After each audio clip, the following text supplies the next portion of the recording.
একজন নারী কিসে আটকায়, একজন পুরুষ কিসে আটকায়, এই নিয়ে আমি আলাদা করে টপিক করতে পারতাম, কিন্তু আমি তা করিনি।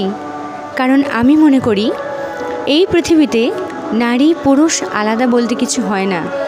প্রত্যেকেরই মধ্যে ভগবান ইমোশন, ফিলিংস সব কিছুটা দিয়েছেন।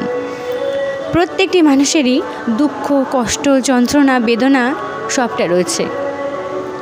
এ যুগে এখনও যদি কারোর জন্য বাঁচতে ইচ্ছে হয়, কারোর জন্য হাসতে ইচ্ছে হয়, সেটাই হচ্ছে প্রকৃত ভালোবাসা।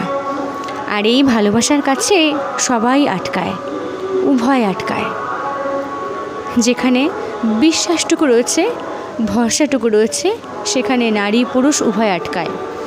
যেখানে ভালোবাসার টান রয়েছে, সেখানেই তো নারী পুরুষ উভয় আটকায়।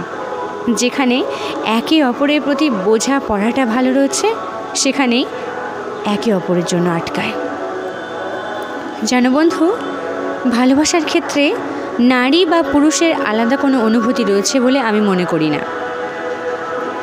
হ্যাঁ, তবে মেয়েরা কিছু কিছু বিষয়ে একটু বেশি আবেগী হয়, আবার কিছু কিছু বিষয়ে হয়তো কম।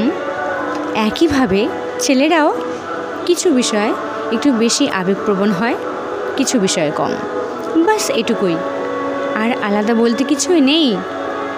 এই পৃথিবীতে এখনও যদি কারোর চোখের দিকে তাকিয়ে তার সাথে আজীবন বেঁচে থাকার ইচ্ছেটা তোমার মধ্যে তৈরি হয়, সেটাই হচ্ছে প্রকৃত ভালোবাসা। আর এই ভালোবাসার কাছে কে না আটকায়?